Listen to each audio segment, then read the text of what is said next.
할렐루야. 오늘은 거룩하고 복된 주일입니다. 오늘 본문의 말씀을 봉독해 올립니다.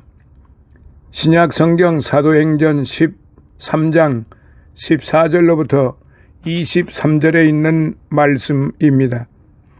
저희는 버가로부터 지나 비시디아 안디옥에 이르러 안식일에 회당에 들어가 앉으니라.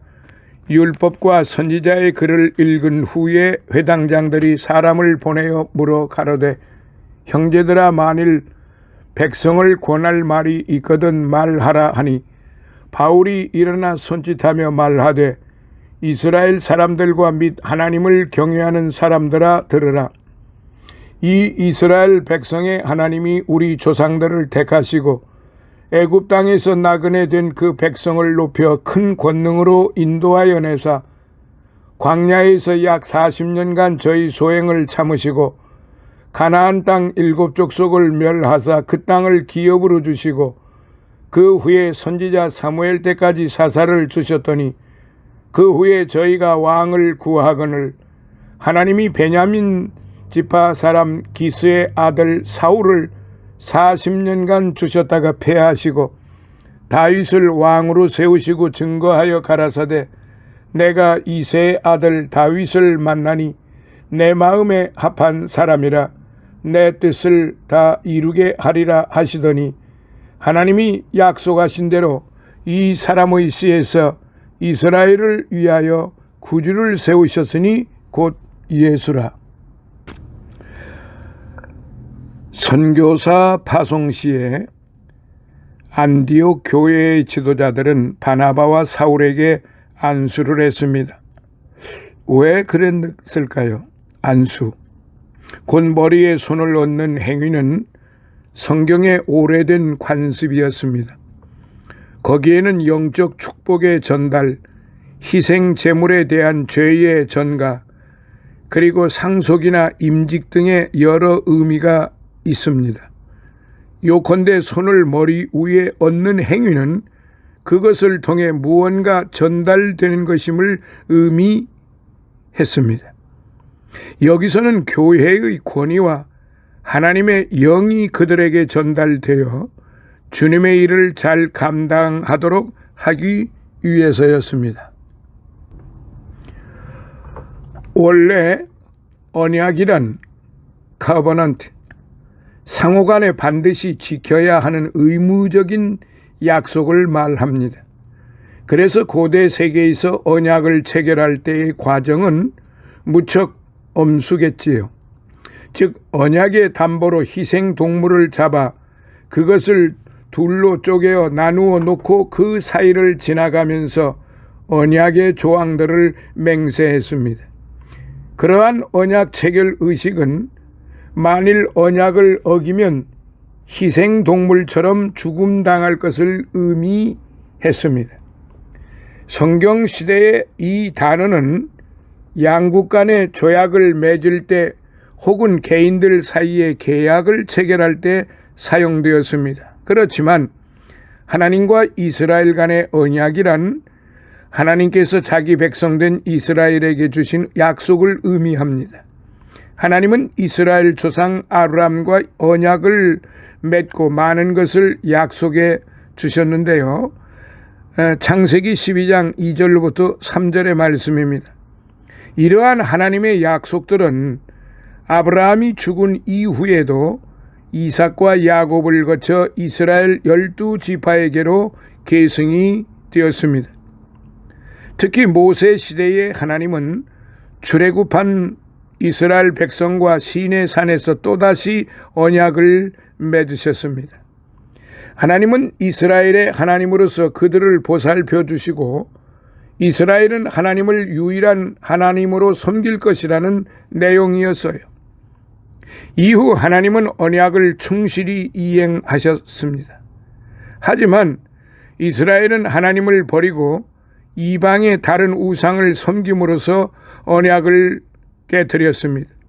하나님은 언약을 지킬 것을 거듭 경고하셨지만 이스라엘이 끝내 돌이키지 않자 징계를 내리셨습니다. 후일에 예레미야는 언젠가 하나님께서 자기 백성들과 새 언약을 맺을 것이라고 예언을 했는데 예레미야 31장 31절로부터 32절의 말씀입니다. 그 새 언약은 모세의 언약을 대신할 것이었습니다. 마침내 예수님이 십자가에서 돌아가셨을 때 새 언약이 체결되었습니다. 오늘날 우리는 하나님과 새 언약의 관계를 맺고 있습니다. 새 언약의 핵심은 예수 그리스도입니다. 예수 그리스도를 믿음으로써 우리는 죄 용서함을 받고 하나님께 구원과 영생을 약속받게 되는 것입니다. 다시 말씀드리면 예수님 이후로 우리는 새 언약을 받은 것입니다. 그 새 언약은 바로 예수님을 믿고 구주로 영접하면은 구원을 얻고 영생함을 얻게 하시겠다고 하는 그 언약의 말씀입니다. 우리는 바로 그 말씀 때문에 그 언약을 오늘 현재까지 지키며 비록 우리가 생활 속에서 여러 가지 잘못을 범한다 할지라도 하나님께 그 잘못을 회개하고 용서함을 받고 그리고 여전히 하나님의 자녀로서 하나님의 언약의 대상자들로서 살아가고 있다는 사실입니다. 살아갈 것이다가 아니고 그렇게 살아가고 있다는 사실입니다. 오늘 본문의 말씀을 통해서 저와 여러분이 은혜를 받고자 하는 말씀이 하나님의 마음을 합하게 했던 다윗, 그리고 사무엘상 16장 7절에 있는 말씀, 나의 보는 것은 사람과 같지 아니하니 사람은 외모를 보거니와 나 여호와는 중심을 보느니라. 이런 말씀으로 같이 은혜를 받고자 하는 것입니다. 하나님께서 다윗을 보시고 내 마음에 합한 자라고 말씀하셨어요. 즉 하나님의 마음에 꼭 드는 사람이라는 뜻입니다. 그러나 이 말씀은 다윗의 외양이 잘생겨서 마음에 들었다는 뜻이 아니에요. 사무엘상 16장 7절에서 하나님은 나의 보는 것은 사람과 같지 아니하니 사람은 외모를 보거니와 나 여호와는 중심을 보느니라 라고 말씀을 하셨어요. 고로 다윗은 중심이 하나님 보시기에 심히 아름다웠던 것입니다. 캐나다 토론토에 있는 회중교회 목사 오스왈드 스미스는 30세 되던 해 생일부터 하나님의 마음에 합한 사람이 되게 해달라는 특별 기도를 드렸다고 합니다. 즉 하나님 마음에 꼭 드는 목사가 되게 해달라는 기도였는데요.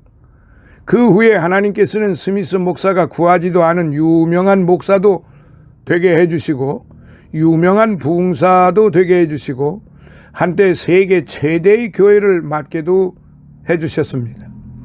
하나님의 마음에 합한 자가 된다는 것은 얼마나 복된 일입니까? 한나라 대통령의 눈에만 들어도 복된 일인데 하물며 만왕의 왕이요 만주의 주가 되시는 하나님의 마음에 드는 사람이 된다면 얼마나 좋겠느냐 이 말씀입니다. 사랑하시는 성도 여러분, 하나님의 마음에 드는 성도가 오늘 이 말씀을 통해서 다시 한번 꼭 되시고 또한 하나님의 마음에 드는 성도, 거룩하고 보배롭고 존귀한 성도가 되셨다는 사실을 결단코 잊으시면 안 되고 또한 배은망덕을 해서는 안 되는 것이죠. 그러면 다윗이 과연 어떤 사람이었길래 하나님의 마음에 드는 사람이 되었는지 성경에서 찾아보고 우리 역시 하나님의 마음에 합한 사람이 되는데 도움을 되고자 합니다.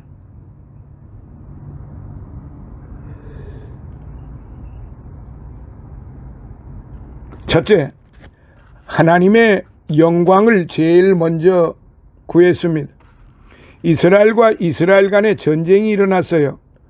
블레셋 나라에는 엄청나게 크고 힘센 거인 골리앗 장군이 있어서 아무도 등이 당해낼 사람이 없었어요.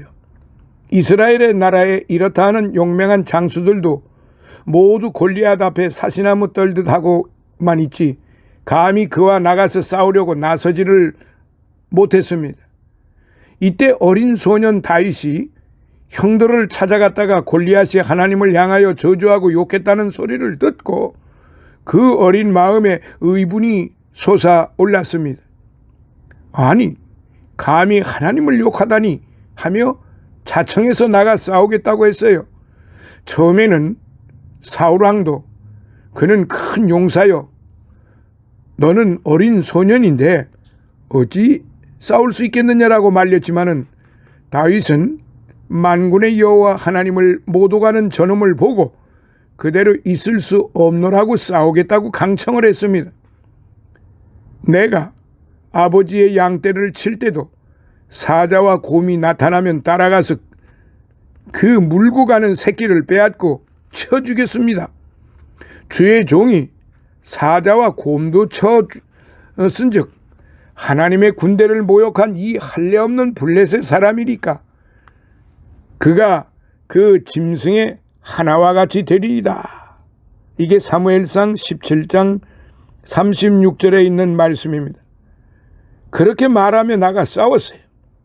이때 어린 소년 다윗이 형들을 찾아갔다가 골리앗이 하나님을 향하여 저주하고 욕했다는 소리를 듣고 그 어린 마음에 의분이 솟아올랐던 것이지요. 아니, 감히 하나님을 욕하다니 하며 자청해서 내가 싸우겠다고 했습니다.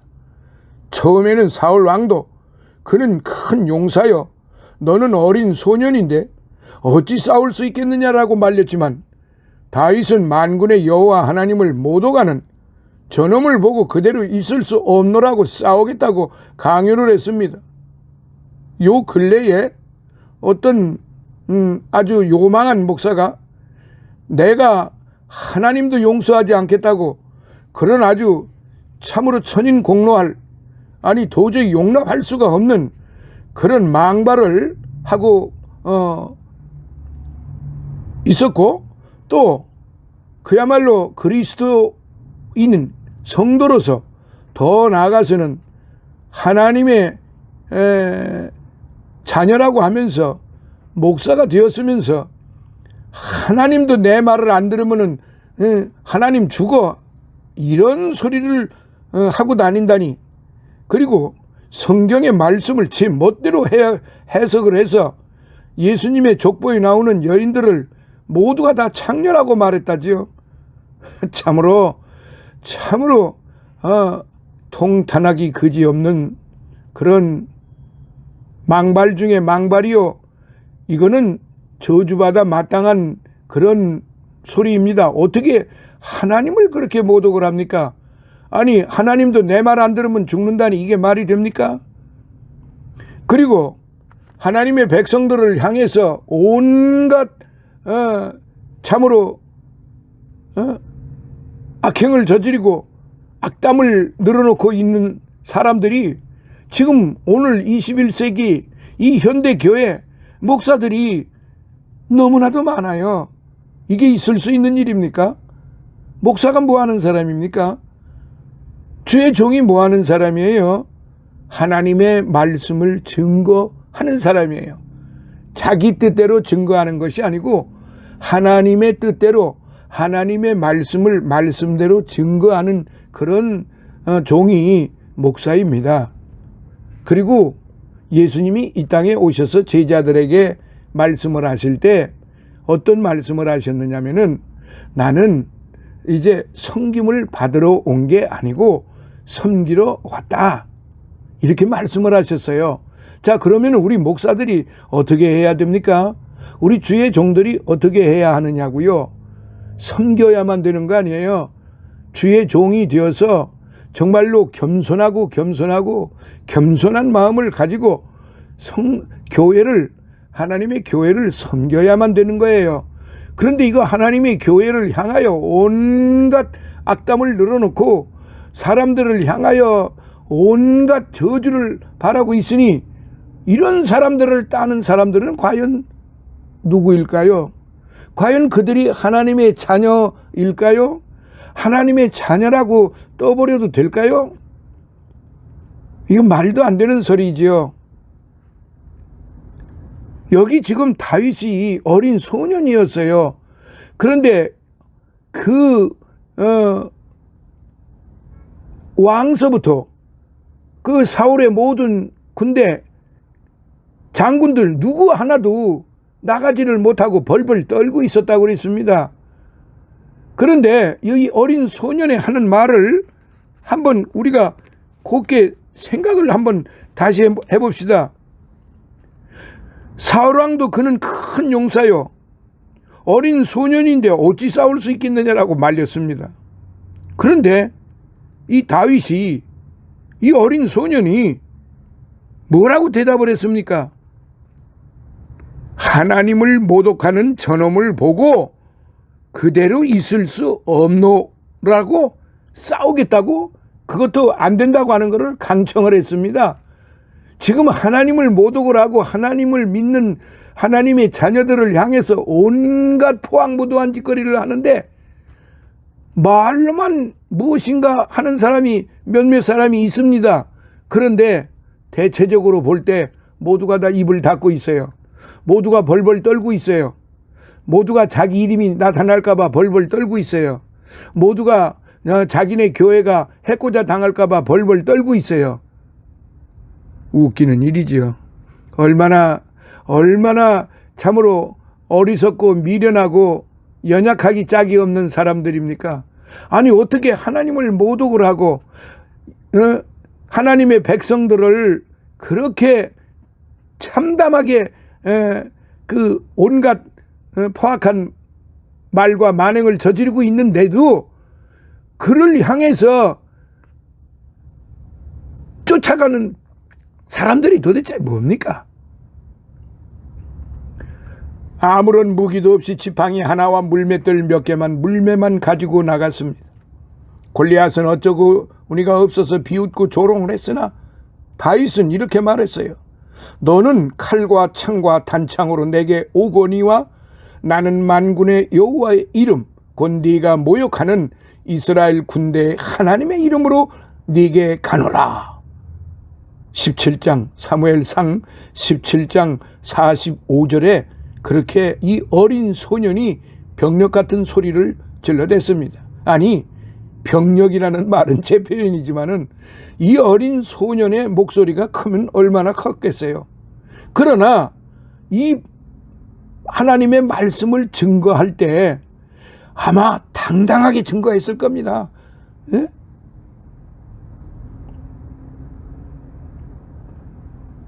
그런데 다윗이 그 물맷돌을 잡아 돌리면서 던질 때 그 돌이 골리앗의 이마에 박혀서 꽝 쓰러져 버리고 말았습니다.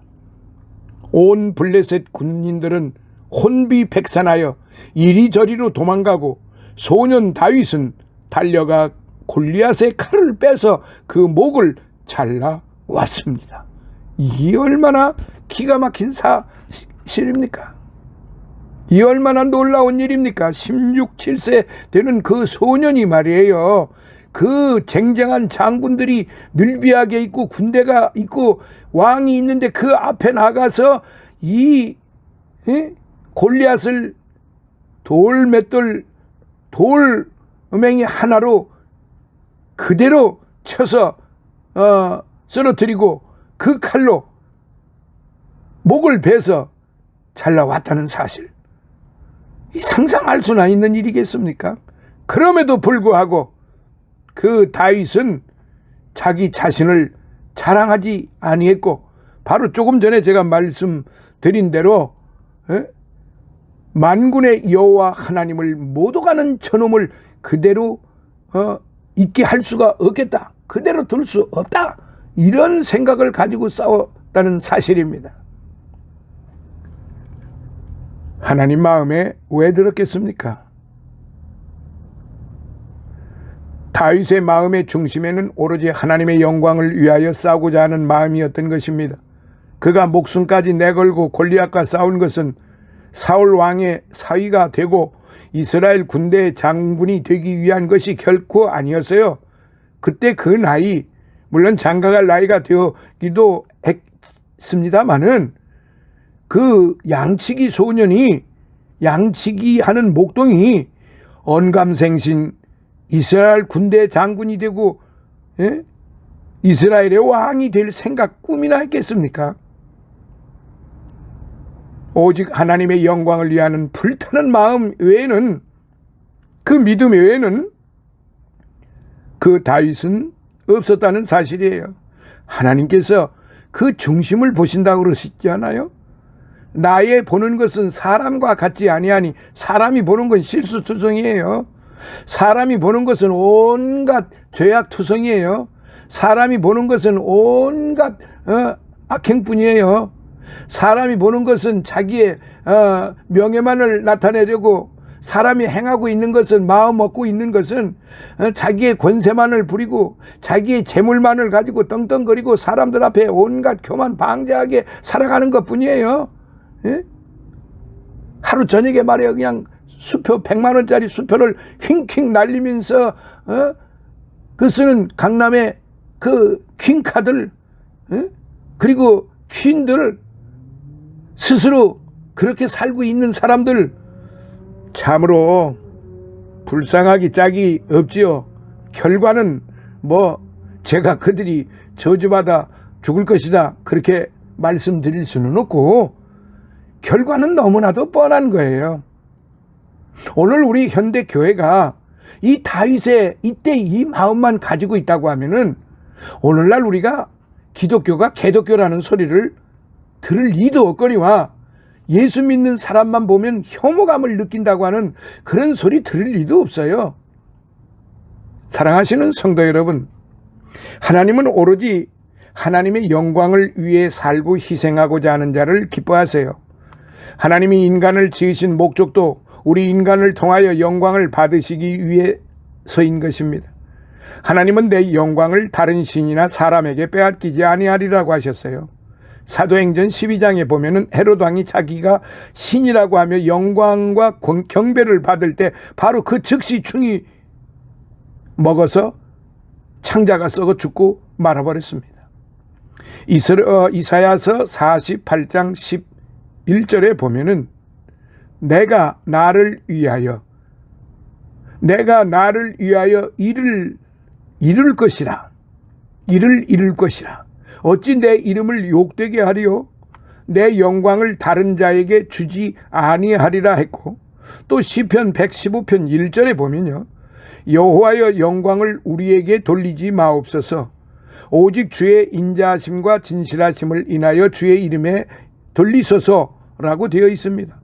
또 신약성경 고린도전서 10장 31절에도요, 너희는 먹든지 마시든지 무엇을 하든지 다 하나님의 영광을 위하여 하라라고 기록되어 있습니다.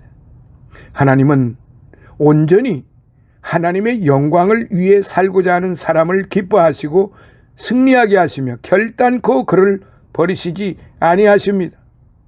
그 이후에 우리가 알고 있지만은 다윗은 하나님 앞에 얼마나 큰 죄를 지었는지 몰라요.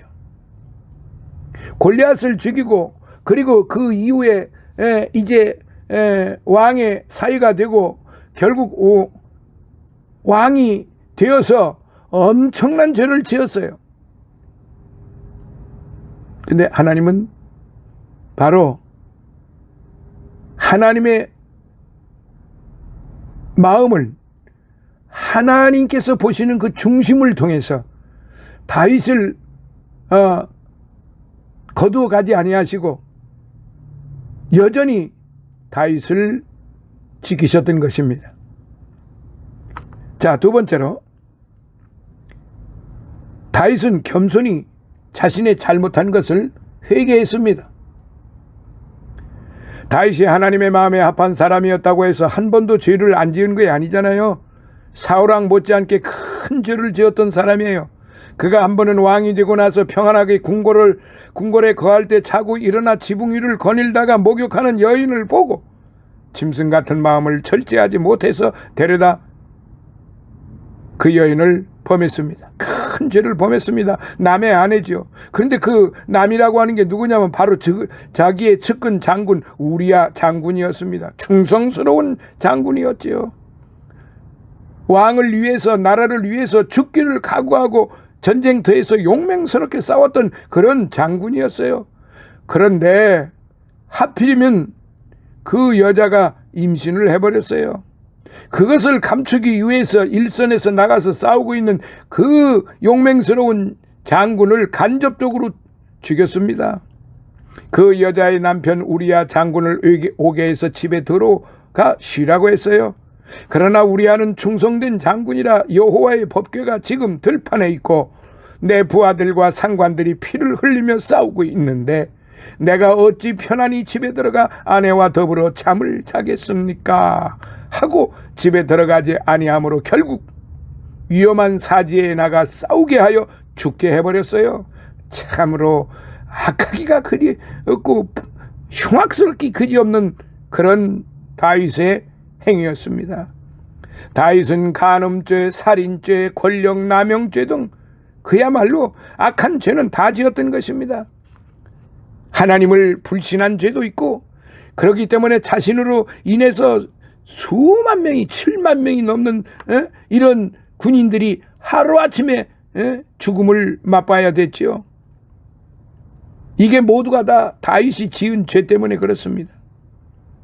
그러나 무명의 선지자 나단이 다윗에게 와서 죄를 깨우쳐 주고 책망할 때 그는 체면이나 위신 같은 것은 생각하지 아니하고 즉시 하나님 앞에 애통하며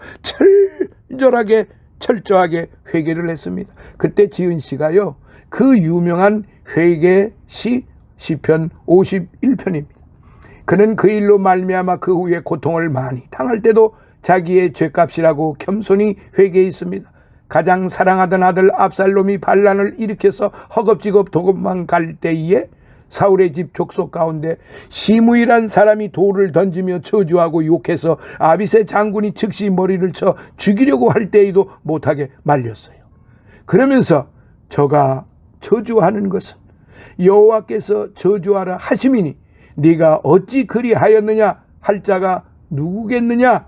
내 몸에서 난 내 아들도 내 생명을 해하려 하거든 하물며 이 베냐민 사람이랴 여호와께서 저에게 명하신 것이니 저주하게 버려두라.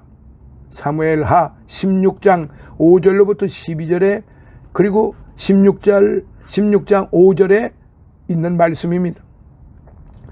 다윗은 아들이 반란을 일으킨 것도 후궁들이 욕을 본 것도 시므이가 자신을 저주하고 욕하는 것도 모두 자기가 범한 죄의 값으로 마땅히 받을 것을 받는다고 하며 하나님이 주시는 채찍으로 생각하고 겸손히 받았고 회개했습니다.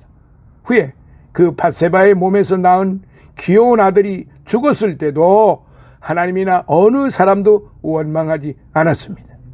결국 이렇게 깊이 회개하는 다윗을 하나님은 사랑하셔서 왕권도 위신도 다 회복시켜 주시고 그를 저주하던 시므이도 다시 와서 그에게 무릎을 꿇고 빌게 하셨습니다. 하나님은 겸손히 회개하는 자를 기뻐하시고 축복하십니다. 다윗은 이렇게 회개했기 때문에 하나님의 마음에 드는 사람이 되었던 것이지요. 그러나 사울 왕은 유명한 사무엘 같은 선지자가 간곡히 말하는데도 고집을 부리고 회개하지 않아서 하나님은 그를 왕으로 세우신 것을 후회하시면서 그를 폐위시키고 결국은 나라도 망하고 온 가족들도 다 죽고 본인 스스로도 죽고 말았습니다. 역대하 7장 14절에 내 이름으로 일컬는 내 백성이 그 악한 길에서 떠나 스스로 겸비하고 기도하여 내 얼굴을 구하면 내가 하늘에서 듣고 그 죄를 사하고 그 땅을 고칠지라고 했습니다. 하나님은 회개하는 자를 회복시켜 주신다고 분명히 말씀하신 것입니다. 또 다윗은 시편 19편 14절에 여호와여 내 입의 말과 마음의 묵상이 주의 앞에 연락되기를 원하나이다라고 기도했습니다.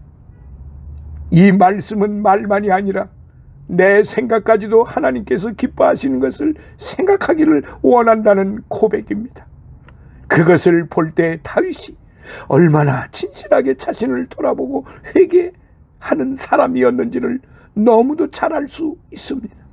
사랑하시는 성도 여러분, 죄를 지었을 때 고집 부리지 말고 겸손히 회개함으로 하나님의 마음에 합한 성도 되시기를 예수님 이름으로 축원합니다. 이제 세 번째로 비천했던 과거를 잊지 않고 겸비했습니다.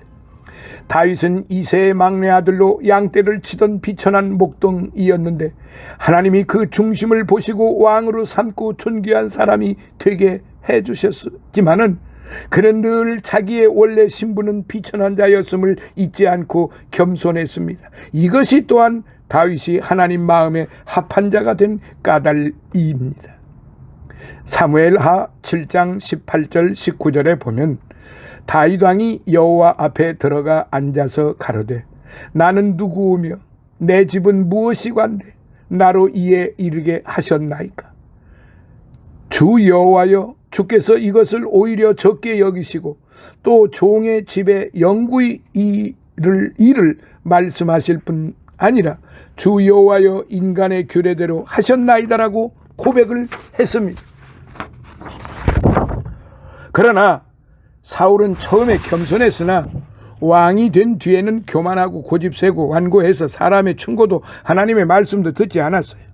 공자도 중용에 대해서 말하다가 중용이란 나라의 정도가 행해져 입신하게 되어도 궁색했던 데의 마음가짐을 변하지 않는 것이라고 그렇게 말했다고 합니다. 신명기 32장 7절에 보면 옛날을 기억하라, 역대의 연대를 생각하라고 했습니다. 비천했던 과거를 잊지 않고 겸비하는 자만이 하나님께 온전히 영광 돌리며 또한 하나님께서 스스로 자신을 낮추는 자에게 베푸시는 온갖 영예와 축복을 누리게 됩니다. 과거의 모습을 기억하며 지금의 나 되게 하신 하나님께 영광과 감사를 드리는 성도 여러분이 되시기를 바랍니다. 오늘의 제가 다시 한번 간곡하게 말씀드리는 것은 교단, 교파, 교리가 중요한 게 아닙니다. 하나님의 말씀만 온전히 믿으세요. 바로 다윗의 그 마음, 제가 처음에 말씀드린 대로 다윗의 중심을 보시는 하나님이시라고 그랬습니다.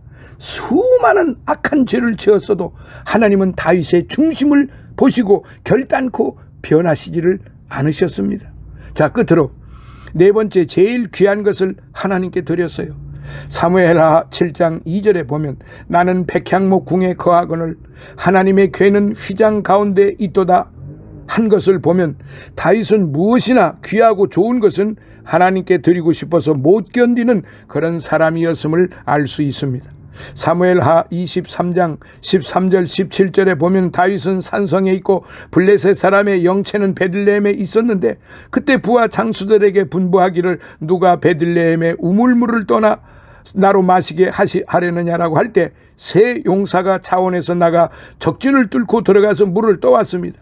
이때 이 생명과 같은 귀한 물을 나는 마시지 않겠다고 하면서 다윗은 그 물을 여호와께 부어 드렸습니다.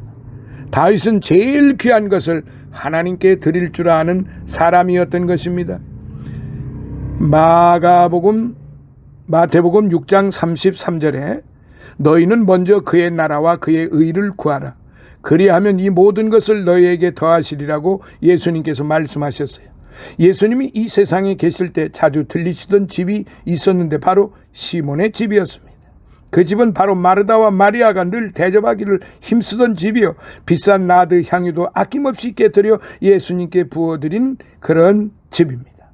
사랑하시는 성도 여러분, 다윗처럼 가장 먼저 하나님의 영광을 구하며 겸손히 회개하고 남을 관대한 마음으로 용서하며 하나님의 은혜를 받기 이전에 자신의 과거를 기억함으로 겸비하고 제일 귀한 것을 하나님께 드리고 자신에게 가장 악을 행했다 할지라도 용서하는 마음이 있어야 하나님께서 그 중심을 보시고 기뻐하신다는 사실. 그래서 하나님 마음에 합한 성도가 되시기를 예수님 이름으로 축원합니다. 아멘. 감사합니다.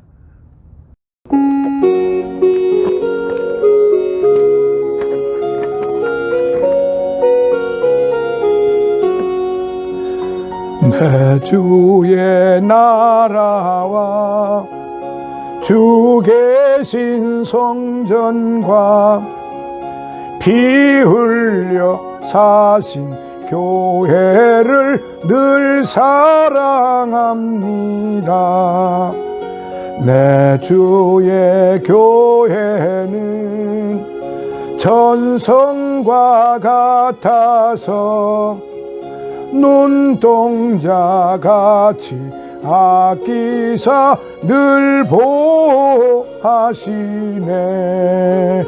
이 교회 위하여 눈물과 기도로 내 생명 다하기까지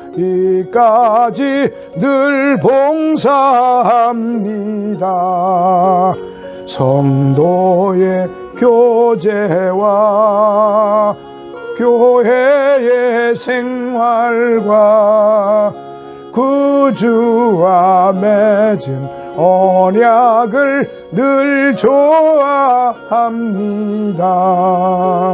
하늘의 영광과 베푸신 축복이 진리와 함께 영원히 시온에 넘치네. 아멘. 지금은 우리 주 예수 그리스도의 무한하신 은혜와 하나님 아버지의 극진하신 사랑하심과 성령님의 감화 감동 내주 충만 교통하심이 지금까지 기도했던 모든 사랑하는 믿음의 형제들 머리 위에, 그들의 소망 위에 이제로부터 영원토록 함께 하실지어다. 아멘.